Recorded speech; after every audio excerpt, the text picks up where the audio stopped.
Eu segurei o bisturi contra a própria garganta naquela noite chuvosa em Lisboa, o sangue do meu marido ainda quente nas minhas mãos, e sussurrei para o espelho rachado: isto é só o começo da tua ruína, Maria Antônia. O parto fora um inferno, mas nada comparado ao veneno que ela ingestara na minha vida, e agora, eu ia devolvê-lo gota a gota. 3 anos depois, quando o meu filho fez 5 anos, enterrei o corpo dela no jardim da casa que ela tanto amava, e sorri pela primeira vez em anos, sentindo o peso do ódio finalmente se dissolver no cheiro de terra molhada do Tejo. O ar no hospital de Santa Maria cheirava a desinfetante misturado com o suor acre do medo, aquele cheiro que se agarra à pele como uma maldição.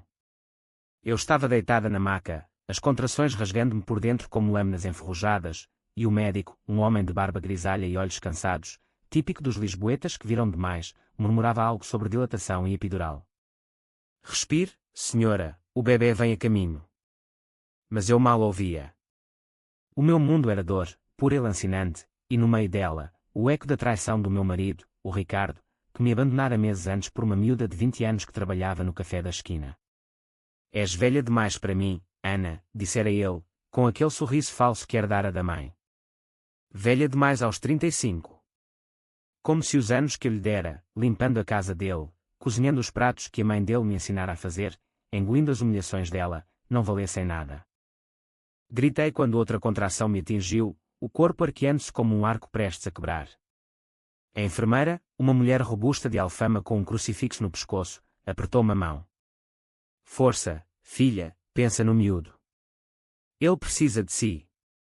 O miúdo. O meu Tomás. O único pedaço de luz naquela escuridão que o Ricardo me deixara. Eu imaginava-o, olhos castanhos como os do pai, mas com a minha teimosia, o meu fogo. Ia ser o meu tudo, a minha vingança viva contra o vazio que eles me impuseram. Mas então, a porta do quarto escancarou-se com um estrondo que ecoou pelos corredores frios do hospital. Era ela. A Maria Antônia. A minha ex-sogra. Vestida com um casaco de lã cinzento, o cabelo grisalho puxado num coque apertado que realçava as rugas de ódio no rosto, ela avançou como uma fúria saída das lendas do fado. Os olhos, aqueles olhos verdes venenosos que me perseguiam em sonhos, fixaram-se no meu ventre inchado. Esse bebê é meu, gritou ela, a voz rouca cortando o ar como um grito de gaivota no Tejo. As enfermeiras recuaram, chocadas, e o médico gaguejou: senhora, saia imediatamente. Isto é um parto. Mas ela não saía. Empurrou a enfermeira para o lado, o crucifixo balançando como uma ameaça, e aproximou-se da cama, as unhas pintadas de vermelho cravando-se no lençol. Tu roubaste o meu filho, Ana. Agora, roubas-me o neto. Ele é sangue dos meus, não dos teus. Eu vou levá-lo, e tu vais para o inferno onde mereces estar. O choque gelou-me o sangue, misturando-se à dor do parto. Como ousava? Depois de anos a tratar-me como uma criada, a sussurrar ao ouvido do Ricardo que eu era uma oportunista do Alentejo, sem classe para a nossa família, agora é isto. O bebê, o meu Tomás, era meu. Eu carregara-o sozinha, sentira os seus chutes nas noites em que chorava no apartamento vazio de Chelas, com o som dos elétricos ao fundo como uma canção de ninar amarga. Mas ela avançava, as mãos estendidas como garras, e eu, exausta, só consegui cuspir: toca-lhe e mato-te, sua bruxa. O médico chamou a segurança, e 2 guardas arrastaram-na para fora, os gritos dela e quando: ele é meu. Meu sangue. Tu és nada. Quando o Tomás finalmente nasceu, com um choro fraco que me partiu o coração, segurei-o contra o peito, o corpinho quente e pegajoso contra a minha pele suada. O quarto estava silencioso agora, exceto pelo bip dos monitores e o meu próprio fôlego irregular. Olhei para o meu filho, pele rosada, punhos cerrados como se já soubesse do mundo cruel que o esperava, e jurei, num sussurro rouco: ninguém te tira de mim, amor. Nem ela, nem o teu pai cobarde. Mas no fundo, eu sabia que aquilo não acabara. A Maria Antônia não era mulher de desistir. Ela era como as oliveiras retorcidas do Douro, raízes profundas, tronco nudoso, e frutos amargos que envenenam devagar. Os dias seguintes foram um borrão de noites sem dormir e visitas indesejadas. O Ricardo aparecera uma vez, com flores murchas e um ar de quem fora arrastado para ali. Desculpa, Ana. A mãe está histérica. Diz que o Tomás se parece com o avô dela, que é a herança da família. Herança? Como se um bebê fosse um pedaço de terra no Alentejo, a disputarem testamentos. Eu ri, uma gargalhada seca que me doeu as costelas. Vai-te embora, Ricardo. E diz à tua mãe que da próxima vez que ela aparecer, chama a polícia. Isto não é o século passado, onde sogras ditam leis. Ele saiu cabisbaixo, mas eu via nos olhos dele o medo dela, não meu. Sempre fora assim. A Maria Antônia reinava na família como uma rainha viúva do pai do Ricardo, um homem que morrera cedo e deixara tudo a ela, a casa em Belém, o negócio de importação de vinhos do Porto, e o controle absoluto sobre o filho. Eu crescera em Évora, filha de um professor de história e uma costureira, com o cheiro de pão fresco e o som das cigarras no verão. Chegada a Lisboa para estudar arquitetura na universidade, sonhara com uma vida simples, um apartamento com varanda para o Tejo, um amor que me visse como igual. Encontrara o Ricardo num bar de fada em Alfama, ele com o seu fato impecável e sotaque de classe alta, eu com um vestido florido e o coração aberto. Casámo-nos rápido, num cartório em Sintra, com o mar ao fundo e promessas de eternidade. Mas a lua de mel durara pouco. A Maria Antônia instalara-se na nossa vida como um tumor.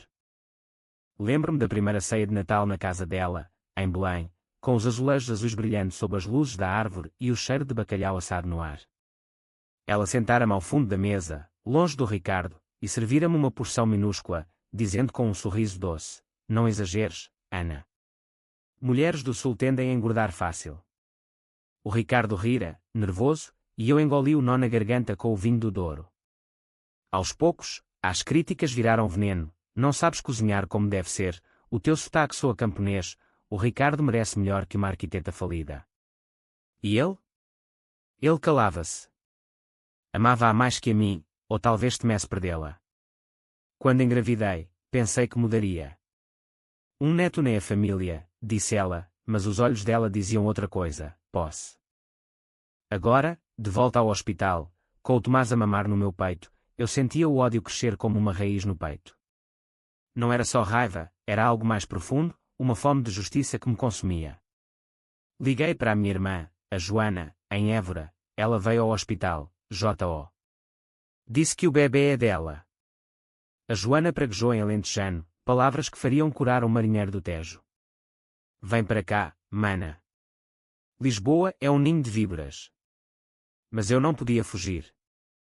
O Tomás era lisboeta, nascido sob o céu cinzento da capital, e eu ia criá-lo ali, onde o passado me assombrava.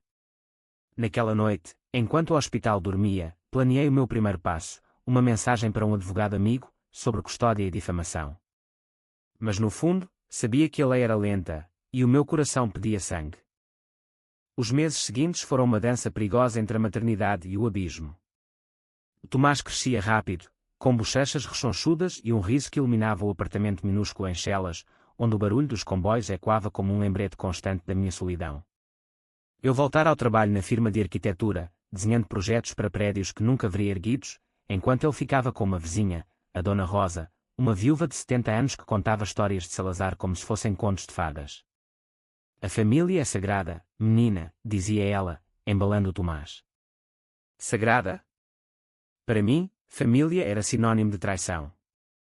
A Maria Antônia não parara. Mandava mensagens pelo Ricardo: diz à puta do Alentejo que o neto precisa de avó. Ele repassava, sem filtro, e eu bloqueava o número dele. Mas ela era astuta. Uma tarde, ao voltar do trabalho, encontrei flores na porta, rosas vermelhas, como sangue, e um bilhete: o Tomás é meu por direito. Veremos no tribunal. Tribunal? Ela já movera céus e terra, contratando advogados caros de Chiado, alegando que eu era instável emocionalmente por causa da gravidez sozinha. Instável? Eu era uma leoa ferida, pronta a rasgar gargantas. Foi numa noite de outono, com o vento do Atlântico uivando pelas ruas de Alfama, que decidi contra-atacar. Sentei-me à mesa da cozinha, o Tomás a dormir no berço ao lado, e abri o laptop. Pesquisei o passado dela. A Maria Antônia Oliveira, viúva de António Oliveira, importador de vinhos. Mas havia rumores, sussurros em fóruns de genealogia, posts apagados em redes sociais. O pai do Ricardo não morrera de ataque cardíaco, como ela contava nas ceias. Fora um acidente de carro, suspeito, no IP7, perto do Porto. E o seguro? Pagara uma fortuna, que ela usara para expandir o negócio. Acidente. Ou algo mais. O meu coração acelerou. Se houvesse sujeira ali, eu ia escavá-la. Liguei para um contacto antigo da universidade, o Miguel, um ecarético que agora trabalhava em cibersegurança. Preciso de ajuda, Miguel. Discreta. Ele riu, a voz grave com sotaque madeirense. Ana, sempre a meter-te em sarilhos. Manda o que precisas. Enviou-me ficheiros dias depois, e-mails antigos, extratos bancários. Nada concreto, mas o suficiente para cheirar podridão. O António tivera uma amante, uma mulher do Douro que desaparecera após o acidente. E a Maria Antônia? Pagamentos mensais para uma conta offshore. Chantagem. Ou pior. Enquanto isso, o Tomás engatinhava pelo chão, rindo para as sombras que eu via onde não deviam estar. Paranoia, talvez. Ou intuição de mãe. Uma manhã, ao acordar, encontrei a janela da cozinha entreaberta, como se alguém tivesse entrado. No balcão, um copo de água bebido pela metade. Ela. Tinha de ser. O pavor misturou-se ao ódio, e eu comprei uma fechadura nova, uma faca de cozinha afiada para debaixo da almofada. Lisboa, a cidade das 7 colinas, tornara-se o meu labirinto de Teseu, e a Maria Antônia o Minotauro à espreita. O inverno de 2023 caiu sobre Lisboa como um manto de névoa, o Tejo envolto em brumas que engoliam os barcos e as esperanças. Tomás aprendera a dizer mama com uma doçura que me derretia o coração, mas cada palavra dele era um lembrete do que eu lutava para proteger. O tribunal marcara a primeira audiência para janeiro, num palácio de justiça em Alcântara que cheirava a papel velho e injustiça. Eu vesti o meu melhor casaco, um xadrez cinzento que comprara em Saldo na Baixa, e levei o Tomás no colo, os seus dedinhos agarrados ao meu colar de prata, o único presente decente que o Ricardo me dera. A Maria Antônia chegara antes, sentada na sala de espera como uma rainha no trono, flanqueada por 2 advogados de fato escuro, com pastas de cor e olhares de tubarão. Ela usava um vestido de lã preta, pérolas no pescoço, o cabelo impecável. Ao ver-me, os lábios curvaram-se num sorriso que não chegava aos olhos. Ana, querida. Trouxeste o meu neto. Deixa-me segurá-lo. Estendi o braço instintivamente, mas o Tomás choramingou e enterrou a cara no meu ombro. Ele não te conhece, respondi, a voz baixa mas afiada como uma navalha. E não vai conhecer uma mulher que invade partos como uma louca. O juiz, um homem idoso com óculos grossos e sotaque do Minho, chamou-nos à ordem. A audiência era sobre custódia provisória, ela pedia visitas supervisionadas, alegando direitos de avó, sob o pretexto de que eu era uma mãe solteira, sob stress.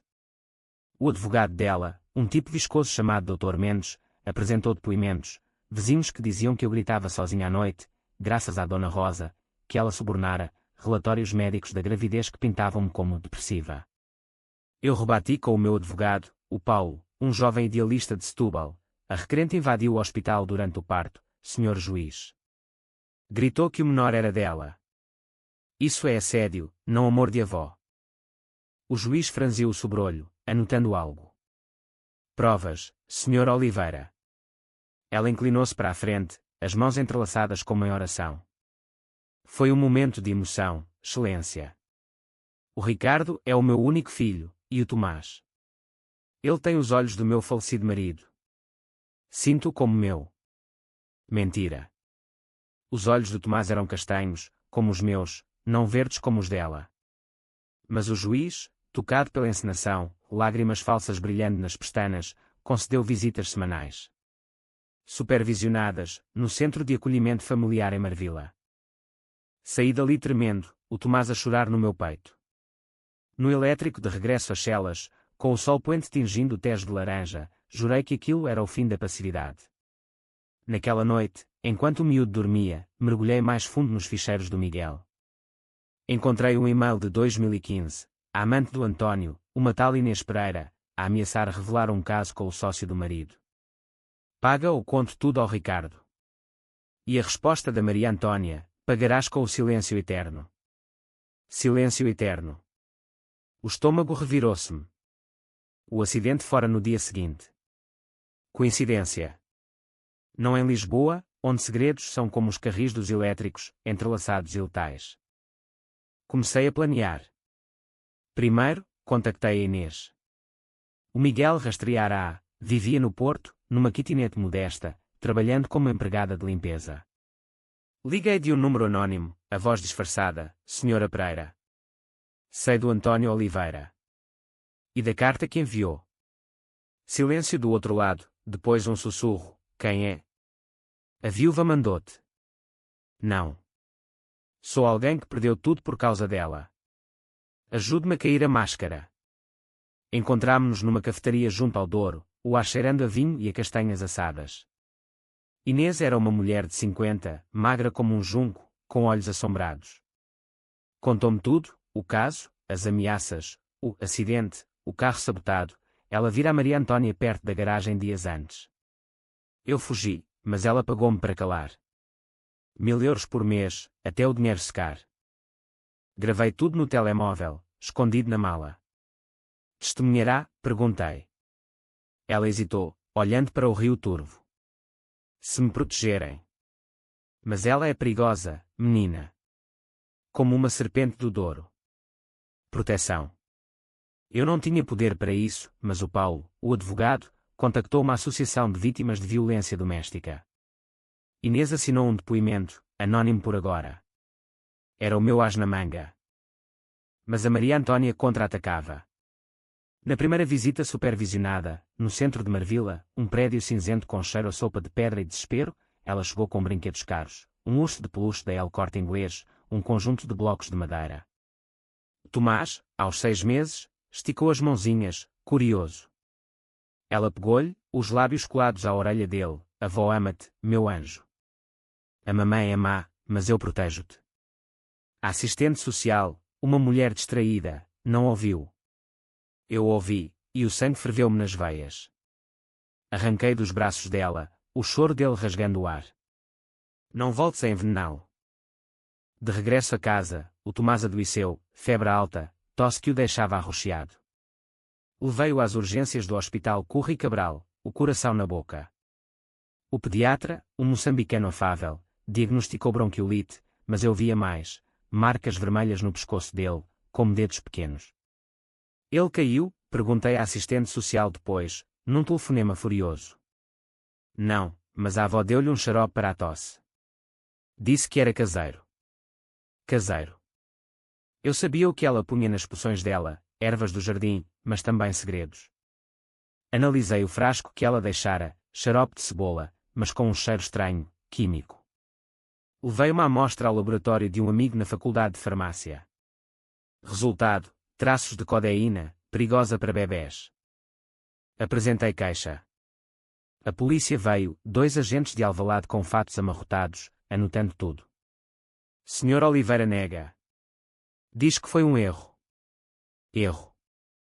Como o acidente do marido.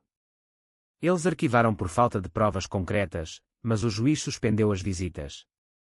Vitória pequena, mas o ódio dela cresceu. Recebi uma carta no correio, escrita à mão em papel perfumado. Destruíste a minha família uma vez. Agora, destrua a tua. Tomás será órfão antes dos 2 anos. O pavor instalou-se como um hóspede indesejado. Instalei câmaras no apartamento, mudei as fechaduras 2 vezes. O Ricardo ligou, bêbado, numa noite de tempestade. A mãe está furiosa, Ana. Diz que vais pagar. Diz-lhe que já estou a pagar, Ricardo. Com o meu sono, a minha sanidade. Mas o jogo mudou. Desliguei, e chorei pela primeira vez em meses, o Tomás no colo, o seu calor o único farol. Então, o Miguel enviou mais, registros bancários da Maria Antônia. Transferências para uma clínica privada em Cascais, anos atrás. Aborto. Não. Inseminação artificial. O Ricardo não era o único filho dela. Havia um irmão, dado para adoção, para esconder um escândalo. O pai. Não o António. Um amante, talvez. O puzzle encaixava. Ela não queria o Tomás por amor, queria perpetuar o sangue puro que inventara. Decidi confrontá-la. Marquei um café em Belém, perto da torre, com o mar agitado ao fundo. Ela chegou pontual, o casaco de pele falso, os olhos como lâminas. O que queres, Ana? Rendes-te. Servi o chá, sorrindo. Quer saber da Inês? E do acidente? O rosto dela empalideceu por um segundo, depois o sorriso voltou. Não sabes do que falas, miúda. Mas eu vi o tremor nas mãos. Sei o suficiente para o juiz ver.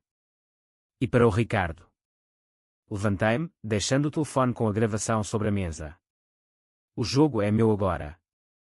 A primavera de 2024 trouxe flores aos jardins de Lisboa, mas para mim, era só mais uma estação de vigília. O Tomás engatinhava agora com determinação, explorando o apartamento como um conquistador miniatura, rindo para as sombras que eu via dançar nas paredes.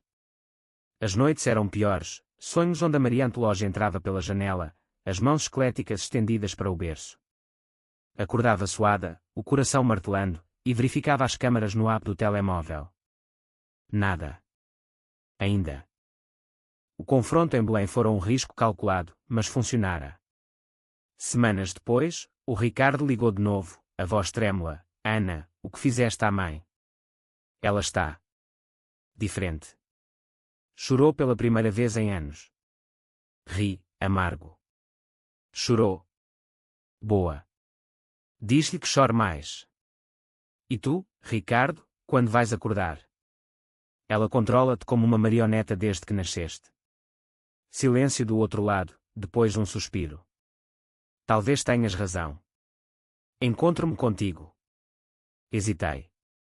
Ele era o pai do Tomás, afinal.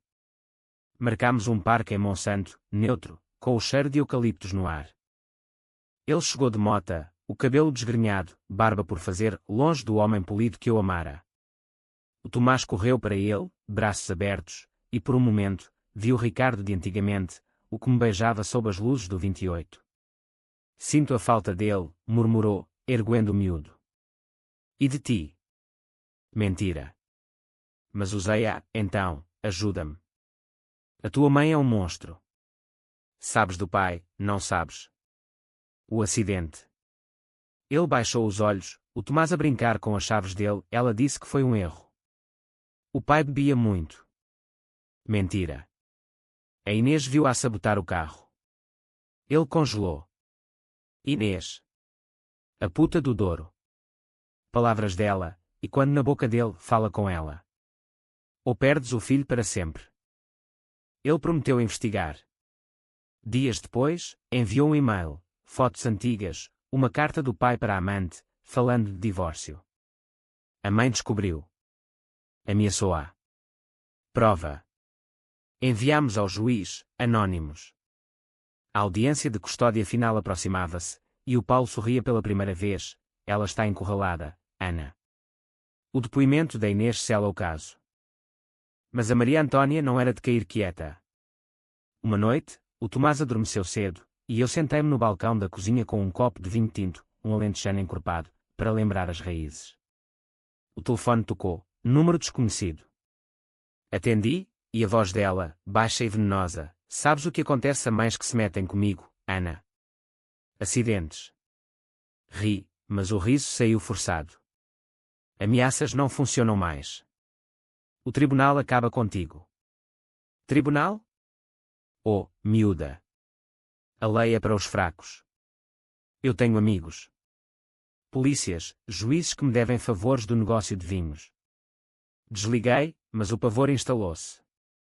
Na manhã seguinte, o carro, o meu velho Fiat de segunda mão, tinha os travões cortados. Levei-o à oficina em Chabregas, o mecânico alentejano praguejando, alguém quer-te morta, menina. Morta. A palavra ecoou. Chamei a polícia de novo, mas eles encolheram os ombros, sem provas, senhora. Provas. Eu precisava de mais. O Miguel sugeriu um detetive privado, um ex-polícia de Coimbra chamado Vasco, com cicatrizes de um tiroteio em Moçambique. Contratei com as poupanças, o que significava noites extras a desenhar plantas para clientes ricos de Cascais. Vasco era taciturno, fumava cigarros sem filtro e bebia café preto como o Tejo à noite. Vou segui-la. Mas cuidado, ela cheira a perigo antigo. As semanas seguintes foram de tensão insuportável. O Tomás começou a balbuciar palavras, carro, pão, e cada som era uma âncora. Brincávamos no terreiro do Paço, com os turistas e os pombos a rodearem-nos, fingindo normalidade. Mas eu via-a em todo o lado, uma figura de casaco cinzento na esquina, um carro preto estacionado demasiado tempo. Paranoia. Vasco confirmou, ela contratou um tipo. Um capanga do cais de Sodré. Nada de matar, mas intimidação. A vingança dela escalou numa tarde de maio, com o sol a queimar as pedras da calçada. Eu estava no mercado da Ribeira, a comprar peixe fresco para o jantar, sardinhas, para lembrar o verão em Évora, o Tomás no carrinho. Uma mão agarrou-me o braço, não ela, mas uma mulher jovem, loira, os olhos inchados. Tu és a Ana? A ex do Ricardo. Hesitei. Sim. Quem és? A amante. A que ele deixou por mim? Não. Ele voltou para ela. A loira, chamava-se Sofia, tremia. A sogra dele ameaçou-me. Disse que se eu não o largasse, contava ao meu pai tudo. E mandou um tipo bater-me. Mostrou nódoas negras no braço. Ajuda-me. Ela é o diabo. Sofia tornou-se aliada improvável. Contou-me das manipulações. A Maria Antônia pagara a conta dela no cabeleireiro para a atrair, depois usara fotos íntimas para chantagear. Ela odeia mulheres que tocam no filho dela. Juntas, gravámos uma conversa dela com Sofia, fingindo reconciliação. Volta para o Ricardo, querida. Eu aprovo agora. Mas o tom, posse, não benção. O clímax veio na audiência. O tribunal em Alcântara lotado, ar-condicionado zumbindo como abelhas irritadas. O juiz leu os depoimentos, Inês, Sofia, os e-mails, as transferências. A Maria Antônia, pálida como cera, gaguejou, mentiras. Essa alentejana quer destruir-me. Mas o juiz bateu o martelo, custódia total para mim, proibição de contacto, investigação criminal por assédio e tentativa de fraude. Ela saiu algemada. Não, fiança paga pelos amigos. Mas o império dela rachava. Naquela noite, celebrei com a Joana, que viera de Évora com um cabaz de queijos e enchidos. Tomás ria, lambuzado de mel. Ganaste, mana. Mas eu sabia, ela não pararia. Vasco ligou, ela fugiu para a casa no Douro. Vai atrás dela. Não. Eu ia. Mas devagar, como o vinho que envelhece em cascos de carvalho. O verão chegou quente, o ar de Lisboa pegajoso como mel. O Tomás deu os primeiros passos no jardim zoológico, entre os flamingos cor-de-rosa, e eu chorei de alegria. Mas o telefone tocou, o Ricardo. Ela confessou, Ana. O pai. Ela empurrou, bebia, mas ela acelerou. Choque. Porquê? A amante. E o negócio? Queria tudo. Ele chorava. Ajuda-me a denunciá-la. Aliança frágil, mas necessária. Planeámos juntos, ele com provas internas do negócio, eu com o detetive. A Maria Antônia isolada no Douro, na quinta de família, com vinhas estendendo-se como veias verdes. Fui sozinha primeiro, de comboio para o Porto, depois carro alugado pelas estradas sinuosas do vale. O ar cheirava a uvas maduras e terra fértil, mas eu sentia o azedume do ódio. Bati à porta da quinta, o sol poente tingindo as colinas de fogo. Ela abriu, o rosto envelhecido, mas os olhos ainda venenosos. Ana. Veio rir. Entrei, o óleo quando com memórias falsas de natais. Não. Vim acabar isto. Mostrei a gravação do Ricardo, confessa, mãe. Pelo Tomás. Ela riu, seca. O miúdo. Ele é como o avô, fraco. Mas tu. Tu és como eu. Sobreviveste. Ofereceu vinho, envenenado. Não bebi. Não sou como tu. Tu destróis. Eu construo. A discussão durou horas, o sol morrendo lá fora. Ela admitiu tudo, o empurrão ao marido, a chantagem à Inês, os travões do meu carro. Por amor à família. Amor. Loucura. Chamei a polícia local, 2 agentes rurais com espingardas ao ombro. Prenderam-na ali, no pátio de pedra, os gritos dela ecoando pelas vinhas. Maldita alentejana! Voltei a Lisboa de coração leve, mas marcado. O Tomás esperava-me com um abraço, e o Ricardo, agora um estranho aliado, ajudou com a papelada. A justiça rolava devagar, como o Douro, mas rolava. O outono de 2024 pintou Lisboa de tons ocre e vermelho, as folhas das árvores em Eduardo VII caindo como confetes de um carnaval melancólico. O Tomás, agora com 1 ano e meio, corria pelo apartamento com a energia de um furacão miniatura, derrubando blocos de construção e rindo para o caos que criava. Eu observava-o da janela, o Tejo lá embaixo serpenteando como uma veia azul, e sentia uma paz frágil, como vidro fino. A prisão da Maria Antónia fora temporária, fiança de novo, graças aos contactos, mas o processo criminal avançava. O Ministério Público acusava-a de homicídio por negligência no caso do marido, assédio agravado e tentativa de lesões corporais. O Paulo, o meu advogado, previa condenação. Ela cai, Ana. Mas prepare-se para o contra-ataque. O contra-ataque veio subtil. Cartas anónimas no correio, fotos de Tomás no parque, ampliadas, com setas apontando para mim. Cuidado, mãe negligente. O Ricardo culpava-se, é ela. Sempre manipulou tudo. Mudámo-nos para um apartamento maior em Lumiar, mais seguro, com porteiro e câmaras. Eu voltei à arquitetura a tempo inteiro, ganhando um contrato para renovar um edifício histórico em Chiado, ironia, restaurar o passado enquanto destruía o dela. Mas o sono fugia. Sonhos onde ela saía da prisão, as mãos livres, e levava o Tomás para as vinhas escuras do Douro. Acordava a gritar, o miúdo a chorar no quarto ao lado. A Joana sugeriu terapia, não és de ferro, mana. Marquei sessões com uma psicóloga em Saldanha, a doutora Mendes, uma mulher de meia-idade com sotaque transmontano e olhos que viam através das mentiras. O ódio é uma prisão também, Ana. Solto. Soltar. Como, quando cada cicatriz no meu corpo, as estrias do parto, as olheiras da vigília, gritava por justiça. Vasco, o detetive, tornou-se amigo. Encontrávamo-nos em cafés de Barro Alto, com fado ao fundo e cheiro a pastéis de nata. Ela está a planear algo grande, disse ele uma noite, o cigarro pendurado nos lábios. Contactos com o advogado corrupto em Aveiro. Quer desqualificar as provas. Mostrou-me relatórios, tentativas de subornar a Inês, ameaças à Sofia. Mantenha-se longe. Mas eu não podia. O Tomás perguntava agora por vó, confundindo a Dona Rosa com ela, e cada palavra era uma faca. O ponto de viragem veio em novembro, numa gala de beneficência no Casino Estoril. Eu fora convidada como arquiteta do projeto Chiado. Vestida num vestido preto simples, cabelo solto, senti-me forte pela primeira vez em anos. O salão brilhava com lustres de cristal, o ar cheirando a perfume caro e ambição. O Ricardo estava lá, de smoking, tentando reconquistar a mim ou a imagem dele de danças, perguntou, estendendo a mão.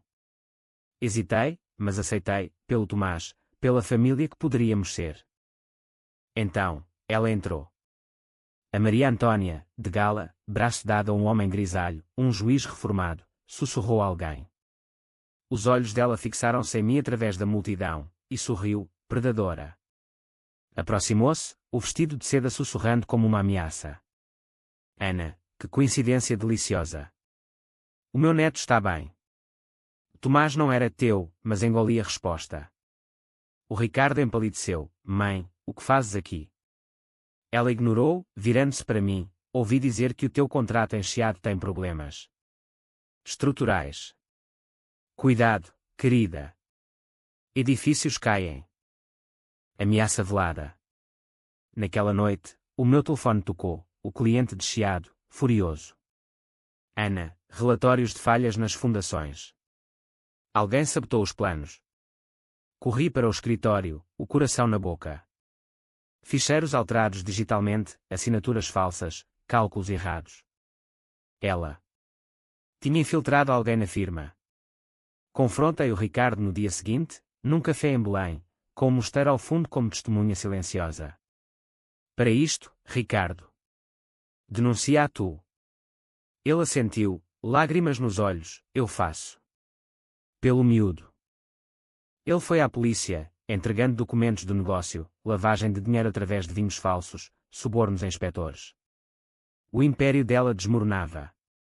Mas ela revidou pessoal. Uma noite, o Tomás adoeceu de novo, vômitos, febre. No hospital, o pediatra encontrou traços de laxante no estômago dele, como entrou. Alguém deixara doces na porta, embrulhados como presentes. A análise, impressões digitais dela. A raiva explodiu.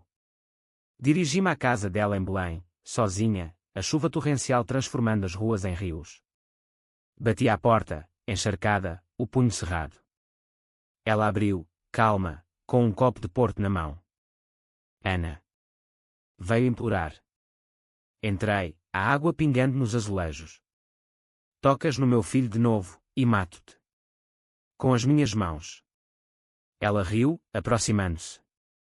Como eu matei o António. Empurrãozinho, só. Confissão.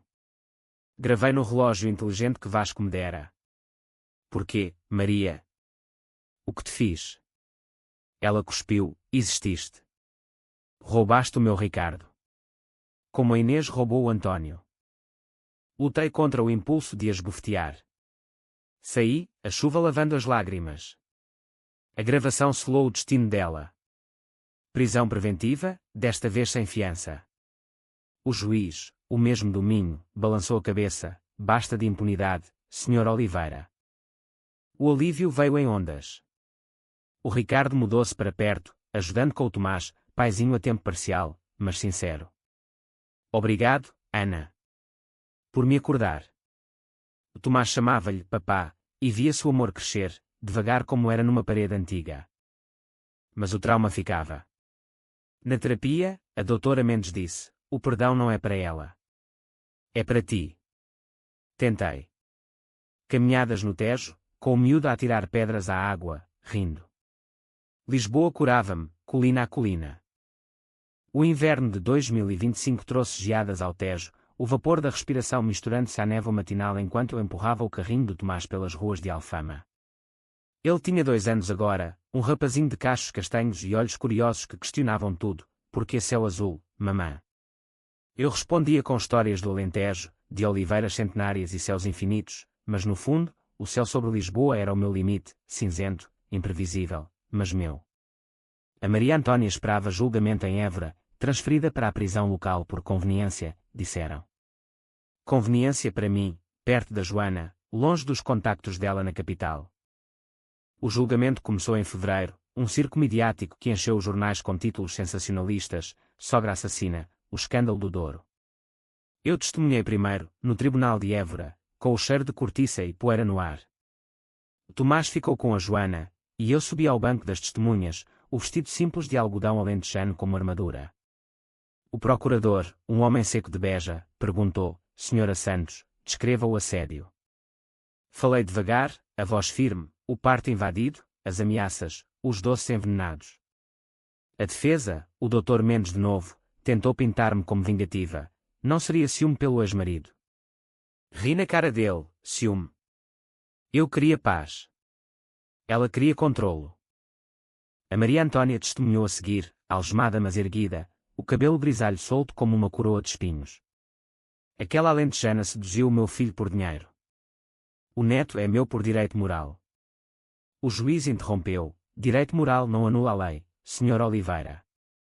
As provas acumularam-se, a gravação da confissão, os depoimentos de Inês e Sofia, os relatórios toxicológicos. O Ricardo subiu ao estrado, a voz quebrada, mãe, porquê? Eu era teu filho. Ela olhou para ele com desdém, fui eu quem te fez homem. Ela destruiu tudo. Ele chorou, e o tribunal silenciou. O verdito veio em março, culpada em todos os counts.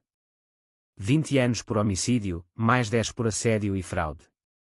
A sala explodiu em murmúrios, flashes de câmaras cegando. Ela foi arrastada, gritando, malditas. O sangue Oliveira vingará. Mas o sangue Oliveira era o Tomás, e ele era meu. A liberdade veio como um rio transbordante. O Ricardo propôs casamento de novo, num jantar em Évora, com o Tomás a dormir no quarto ao lado. Desta vez, sem ela. Só nós. Aceitei, não por amor cego, mas por família, a que construímos das cinzas. A cerimónia foi simples, em Sintra, com o mar ao fundo e a Joana como madrinha. O Tomás atirou pétalas, rindo, e eu senti o peso sair dos ombros. Mas o trauma não some com sentenças. Noites em que acordava, convencida de que ela voltava. A doutora Mendes ajudou: escreva cartas não enviadas. Solta o veneno. Escrevi páginas: ódio, dor, perdão relutante. Queimei-as no Tejo, as cinzas dançando na brisa. O Tomás crescia, aprendendo fado com a Dona Rosa, desenhando casas tortas como as minhas plantas. Eu avancei na carreira, o projeto Chiado um sucesso, convidada para palestras na Ordem dos Arquitetos. O Ricardo mudou, cozinhava, limpava, ouvia. Aprendi tarde, dizia. Mas aprendi. Uma carta chegou na primavera, da prisão, caligrafia trêmula. Ana, perdoa-me. O ódio comeu-me viva. Perdoar. Guardei-a, sem resposta. O perdão era meu, não dela. O verão de 2025 encontrou-nos em Évora, na casa da Joana, com o calor do Alentejo abraçando-nos como um velho amigo. O Tomás, aos 2 anos e meio, corria pelos campos de trigo, as pernas curtas chutando poeira dourada, gritando: olha, mamã, para borboletas que dançavam no ar quente. Eu observava da varanda, um copo de vinho branco na mão, fresco, ácido, como as memórias que agora doíam menos. O Ricardo preparava o churrasco, suando sob o sol, rindo de uma piada da Joana sobre homens que demoram a amadurecer como queijo de serpa. Paz. Finalmente. A sentença da Maria Antónia fora apelada, mas confirmada em abril. 25 anos, sem condicional. O Ricardo visitava-a mensalmente, levando desenhos do Tomás que ela nunca veria. Ela envelhece lá dentro, contava ele, os olhos distantes. Pede perdão. Eu não ia. O meu perdão era privado, sussurrado ao vento do Tejo nas noites solitárias antes do casamento. Vai em frente, velha bruxa. Apodrece sozinha. A vida reconstruiu-se, tijolo a tijolo. Voltei a desenhar com paixão, um novo projeto para um museu em Lisboa, memórias coletivas, ironia. O Tomás começou o jardim de infância em Lumiar, fazendo amigos com sotaques mistos, cabo-verdianos, brasileiros, lisboetas puros. Ele é feliz, dizia a doutora Mendes na última sessão. E tu? Quase, respondia. O quase era o eco dela, mas esvaía-se. Uma tarde de agosto, no Douro, férias em família, na quinta confiscada e vendida em leilão, encontrei Inês de novo. Ela trabalhava agora no enoturismo, o rosto mais sereno, o cabelo grisalho preso num rabo de cavalo. Obrigada, Ana. Pela liberdade. Abraçámo-nos junto às vinhas, o sol poente tingindo as uvas de púrpura. Somos sobreviventes, disse eu.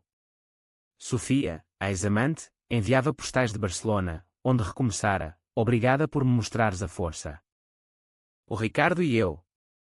Amor renascido, frágil mas real, noites de conversas profundas, ele a confessar as manipulações da infância, ela matou o pai de ciúme, mas matou-me a mim devagar. Curávamo-nos mutuamente, com o Tomás como ponte. Numa noite de setembro, de volta a Lisboa, sentei-me no balcão da cozinha com o miúdo no colo, lendo um livro de histórias, O Lobo e a Capuchinho, sobre medos e vitórias. E viveram felizes para sempre? Perguntou ele, os olhos grandes. Sim, amor. Mas o para sempre constrói-se dia a dia.